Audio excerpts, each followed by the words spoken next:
Ads లేకుండా latest episode చూడండి. డబ్బు కోసం ఎంతకైనా తెగించే ఇలాంటి వాళ్ళని చూస్తే నాకు అసహ్యం వేస్తుంది. రే, రోజులు అలా ఉన్నాయి. అలవాటు కాకపోతే ముందు అర్థం చేసుకోవాలి. నువ్వు కష్టపడేదేమీ లేదు కదా. కోడల్ని కళ్ళల్లో పెట్టుకొని చూసుకో. ఆ తర్వాత నిన్ను నెత్తిన పెట్టుకుంటుంది.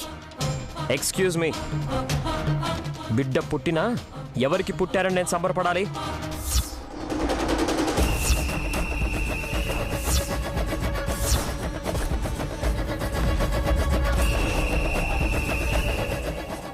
అదేంటి వీడు అలా అంటాడేంటి? అవును బ్రో, ఆ కసి దయ తెలిస్తే సుమనకి సంతానం కలుగుతుందంటే నా పిల్లలని నేనెలా హ్యాపీగా ఫీల్ అవుతాను? లాజిక్కే కదా. నీ మొహం. విక్రాంత్ రక్తమే అని సైన్స్ కూడా ప్రూవ్ చేస్తుంది.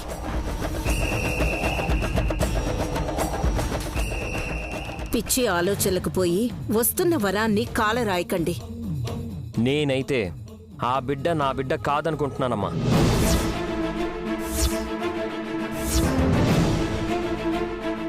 అలాంటప్పుడు అప్పనంగా వచ్చే ఆస్తిని నాదని ఎలా అనుకుంటాను?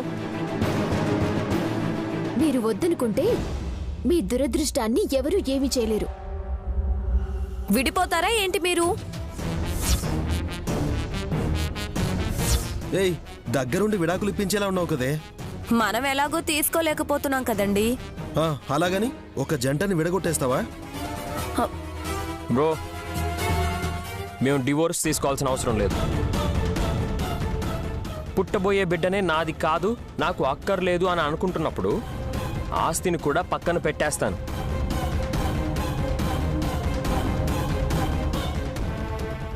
సుమన ఈ ఇంట్లో అమ్మకి కోడలుగా ఉంటుందేమో కానీ నాకు భార్యగా ఉండదు.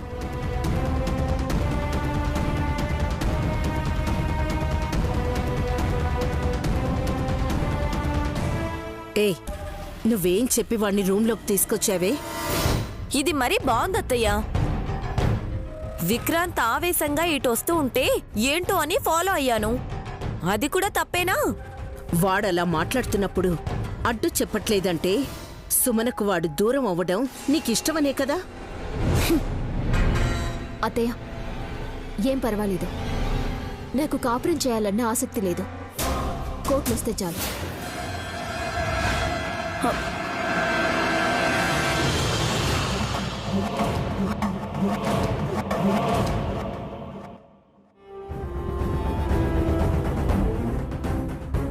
బాబుగారు, ఏం ఆలోచిస్తున్నారు? 3 కోట్లు కావాలంటే పోనీలని ఇమ్మన్నాను. కానీ ఆ డబ్బుతోనే ఆపరేషన్ చేయించుకున్నారంటే ఆశ్చర్యంగా ఉంది. ఒక్కొక్కసారి భయం వేస్తుంది నైని. భయం ఎందుకు? ఒకటనుకుంటే ఇంకొకటి జరుగుతుంటాయి ఇలాంటి కేసెస్లో. అత్యాశ వాళ్ళకి వాళ్ళు అనుకున్నట్టే జరుగుతుంది. మాలుడు నీ కష్టజీతాన్ని తేలిక దోచేసుకోవాలని ఇలా చేసింది. ఆస్తి ఇవ్వడానికి ఏ ప్రాబ్లం లేదు మావయ్య. కానీ ఒకదాని తర్వాత ఒకటి దురాలోచనలు పడితే పుట్టే పిల్లల మీద కూడా ఆ ప్రభావం ఉంటుంది కదా. కరెక్టే, కానీ ఎవరు చెప్తే వింటుంది సుమనమ్మ? వద్దన్నమనుకో, మీలాగా మాకు ఎవరు లేకుండా ఉండాలని ఇలాంటి సచ్చు సలహాలు ఇస్తారని మా మీద విరుచుకుపడుతుంది. మీరేమనకండి బాబాయ్. ఈరోజు నెల తప్పితే రేపు డెలివరీ అయిపోదు. చాలా ప్రయాణం చేయాల్సి ఉంటుందని తనకు కూడా తెలుసు. ఒకసారి పురిట్లో బిడ్డని పోగొట్టుకుంది. ఇప్పుడు ఇంకొకరి గర్భాశయంతో తన లక్ష్యాన్ని చేరుకోవాలని ప్రయత్నిస్తోంది. బిడ్డ పుట్టేంత వరకు ప్రమాదం అంచున అడుగులు వేస్తూనే ఉండాలి సుమన. అంత రిస్క్ తీసుకుంటున్నప్పుడు ఇబ్బందే కదా నైని. అందుకే మా చెల్లెలికి తెలియకుండా ఇన్సూరెన్స్ చేయించాను. తనకేదైనా జరిగితే విక్రాంత్ బాబుకి భద్రత ఉంటుంది. అంటే నైని అంతే. నా చెల్లెలు అమ్మ అని పిలిపించుకునే ప్రయత్నంలో స్వర్గానికి వెళ్ళి నాన్న అని చిన్నప్పుడే మాకు దూరమైన మా తండ్రిని పలకరిస్తుందో కాలవే నిర్ణయిస్తుంది. ఇంత గుండె నిబ్రంగా ఎలా చెప్పగలుగుతున్నావమ్మా? నువ్వు చిన్నాళ్ళ భవిష్యత్తు గురించి ఆలోచిస్తూ నీ సొంత చెల్లెల ప్రాణాలని లక్ష్య చేయట్లేదు. సుమన బాగుండాలని నాకు ఉంటుంది బాబాయ్. అది బ్రతికుంటేనే సాధ్యం అవుతుంది కదా. నైని, నీకు సుమనకి ఏదైనా జరుగుతుందని, ఐ మీన్ తనకేదైనా ఆపద వస్తుందని సిక్స్త్ సెన్స్ అనిపించిందా? లేదు. నైని, నిజం చెప్పు. అలాంటిది ఏదైనా నీకు ముందే తెలిసేలా ఉంటే సుమనని కాపాడుకుందాం. విక్రాంత్కి కోట్లు కలిసి రావడానికి ఇన్సూరెన్స్ చేయడం అంటే అది సంతోషించాల్సిన విషయం కాదు. తన లైఫ్ పార్ట్నర్ ప్రాణాన్ని పణంగా పెట్టినట్టే అవుతుంది. అందుకే అడుగుతున్నాను. అవునమ్మా, నువ్వు చెప్పిందే నిజమవుతుంది. సుమనంకేం కాదు కదా. ఎప్పుడు ఏం జరుగుతుందో చెప్పలేనంతగా తను ఊబిలోకి అడుగుపెట్టింది. బిడ్డ పుడుతుందో లేదో తెలీదు. ఏం చెప్పలే. నైని, అదేంటన్నాడు ఇలా చిక్కొచ్చి పడింది? నైని ఇంకా పూర్తి నిజాలు చెప్పలేదనిపిస్తుంది మావయ్య.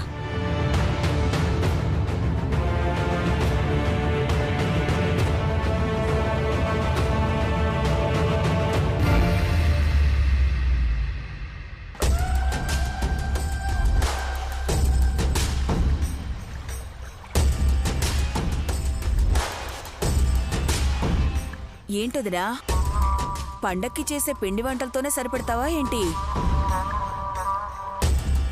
విషయం ఏంటో చెప్పు దురంధరా. అదే అక్కాయ్, సుమన నెల తప్పింది కదా, సంబరం చేసుకుందామని దూరం అడుగుతుంది.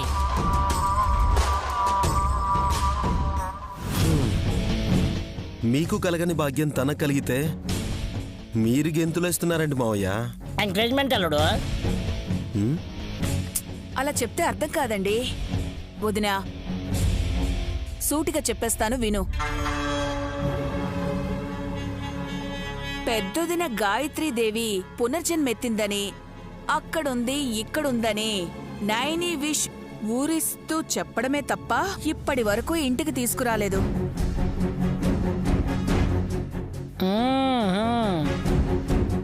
ఇంట్లో ఉన్న గాయత్రి పాపని కూడా టెస్ట్ చేశారు కదా. ప్రయోజనం లేని పనులల్లుడు. ఉపయోగం ఏదైనా ఉందా? అనవసరంగా పిల్ల జుట్టు పీకారు. ఏ దూర్, ముందు మ్యాటర్ చెప్పవే, కథ అంతా ఎందుకు చెప్తావు? నేను చెప్పొచ్చేదేంటంటే, గాయత్రి వదిన నైని కడుపున పుట్టాక ఎవరో ఎత్తుకుపోయారు. ఇప్పటి వరకు జాడ తెలియలేదంటే పునర్జన్మ కూడా ముగిసిపోయి ఉంటుందనే. అయ్యుండొచ్చు మమ్మీ, లేకపోతే పెద్దమ్మ ఇంటికి వచ్చుండేది కదా. ఇప్పుడొచ్చింది అల్లుడు. మమ్మీ, రేయ్, నువ్వు భయపడకు, ఉండు. మూర్తి, ఎక్కడొచ్చింది మీ పెద్దక్క? సుమన కడుపులో పడిందిగా. లాజిక్ నీకు అర్థమైందా వదినా? అసలు పిల్లలే పుట్టరనుకున్న సుమన గర్భం దాల్చింది అంటే గాయత్రి వదిన ఎట్టి పరిస్థితుల్లోనూ ఈ ఇంటి వారసురాలిగా రావాలని నిర్ణయించుకుంది.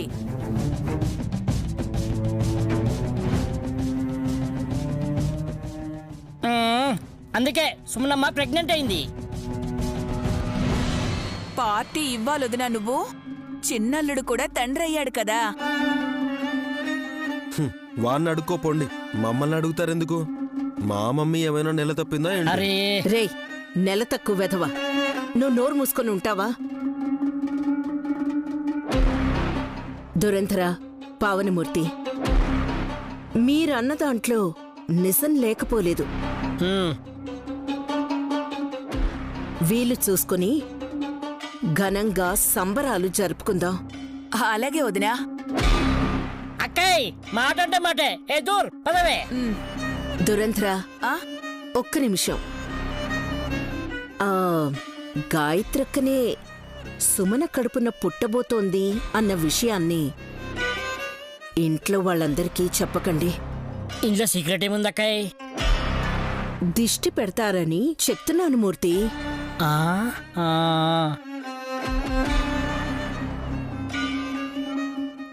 ఎందుకంటే పాపం నయని అత్తగారి రాక కోసం 1000 కళ్ళతో ఎదురు చూస్తోంది.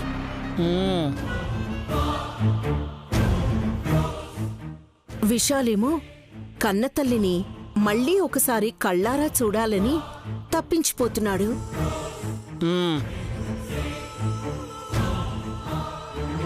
వాళ్ల కోరిక నెరవేరాలి అంటే మనమే కాస్త ఓపిగ్గా ఉండి సుమనకు సుఖప్రసవం అవ్వాలని దేవుణ్ణి కోరుకోవాలి.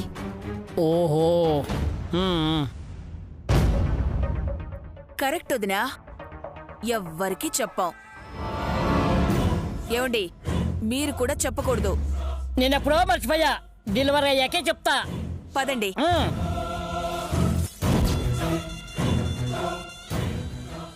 ఎందుకలా చెప్పావు మమ్మీ? మారయ్య స్వామిని కలిసి ఇదే విషయం అడుగుదాం Vallabha.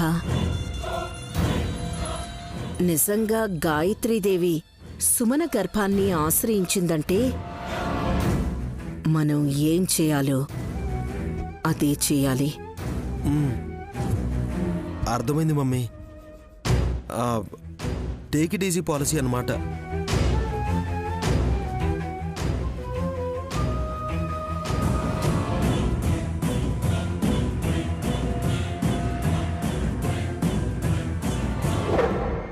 Tonight, we've had the pleasure of seeing performances of this year's best original songs.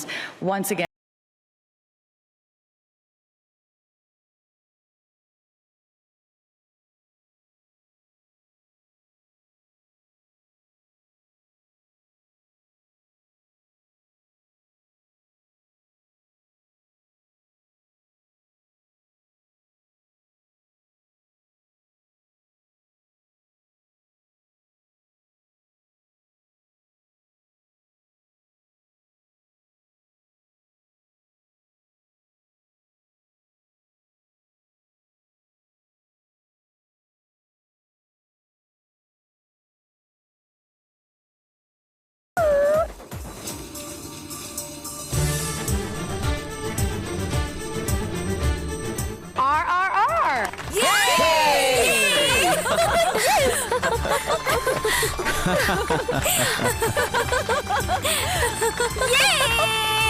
Oscar మన పాటకే వచ్చింది.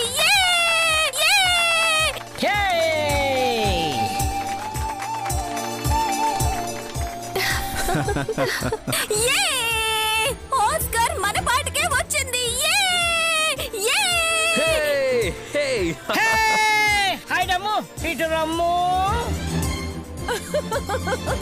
నేనున్నానిక్కడ.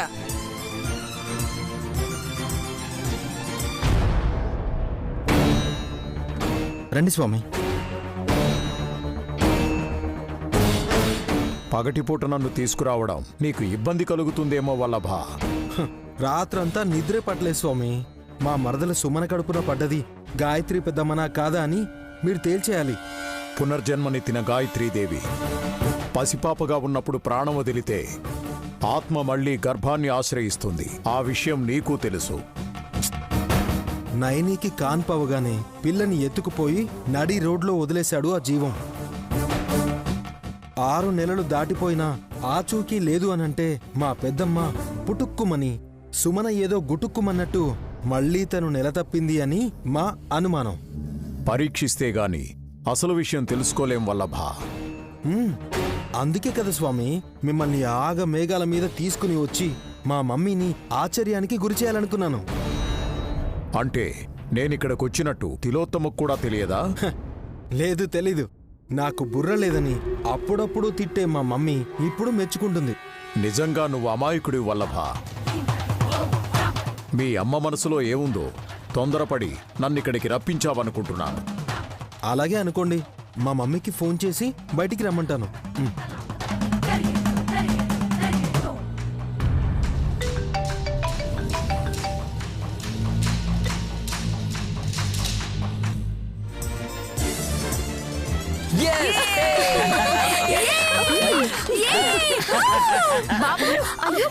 సంబరాల సమయం నాయని. నన్ను రౌండ్ తిప్పడానికి నా మొగుడు వంకాయల వరదరాజు సమయానికి ఇంట్లో లేకుండా లేడు చూసారా?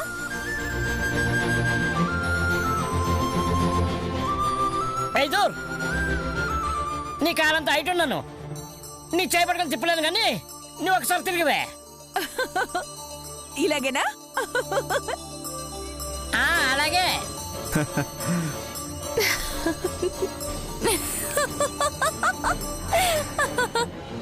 వీళ్ళంటే ఉట్టి మనుషులు. నేను ఇప్పుడు ప్రెగ్నెంట్ని, ఎలా పడితే అలా తిప్పేస్తారేంటి? అప్పుడే కడుపులో తిప్పేసినట్టయిందా? ఇంత బలహీనంగా ఉంటే కడుపులో బిడ్డ బలంగా ఉండదు.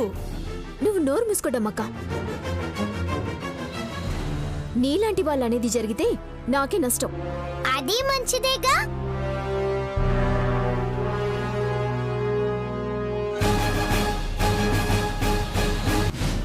మమ్మీ కాల్ చేస్తుంటే కట్ చేస్తుందండి. స్వామి, నేను లోపలికెళ్ళి మా మమ్మీనే ఇక్కడికి తీసుకుని వస్తా. అలాగే.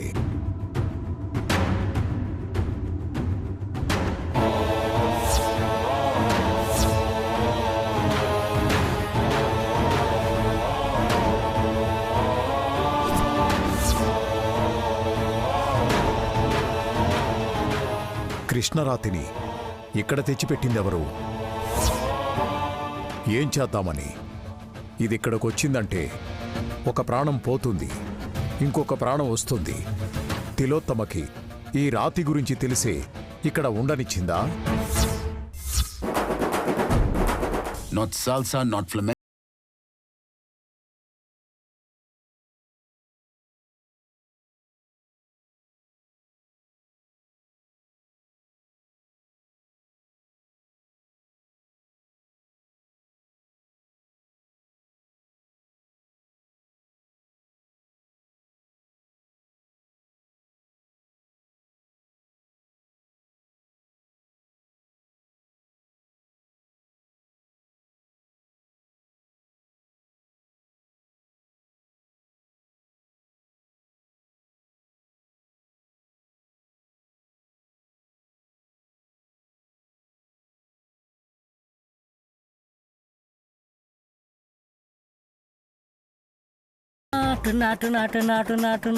అసలు వీళ్ళకి ఏమైంది?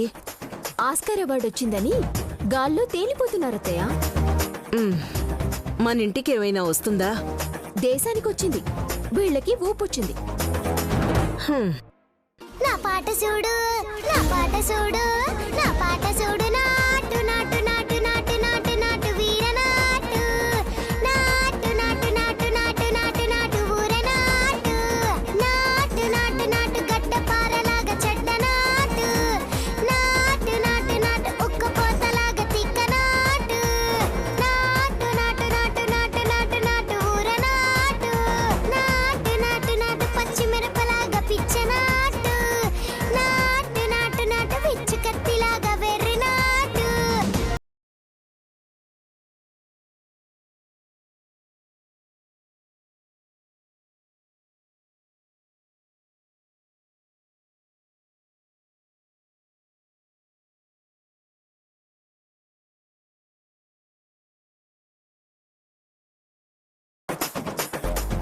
రే ఇలారా. Mummy mummy.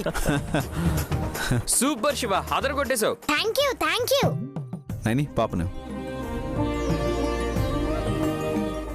చాలా రోజుల తర్వాత ఇంత సంతోషంగా ఉన్నాం. అవునాయని, మన దేశానికి కూడా ఆస్కార్ రావడం గర్వంగా ఆనందంగా ఉంది. పండగ రోజు నేను నీళ్ళోసుకున్నానని తెలిసినప్పుడు కూడా ఇంత సంతోషపడలేదనుకుంటా.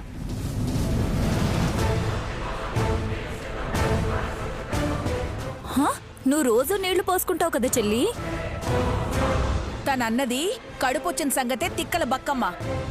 ఓ ఐ సీ.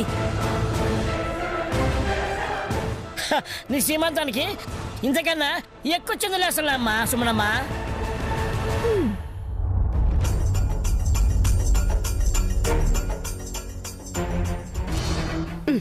ఏం చేస్తున్నావురా? స్టెప్పులు వేస్తుంటే నన్ను పక్కకు తీసుకొచ్చావేంటి మమ్మీ? వదిలే, నీ పేరు నిల్చోబెడతా. సరిగ్గా నిలబడలేవు, నా పేరు నిలబెడతావా? అలా అనకు మమ్మీ, హర్ట్ అవుతాను. ఏడ్చావులే. ఇందాక ఎందుకు ఫోన్ చేశావో అది చెప్పు. అయ్యయ్యో, అసలు మర్చిపోయాను మమ్మీ. ఏంటది? చెప్తే నాకు నువ్వు షేక్ హ్యాండ్ ఇచ్చి మెచ్చుకుంటావు. త్వరగా చెప్పరా. మారయ్య స్వామిని ఇంటికి తీసుకొచ్చా.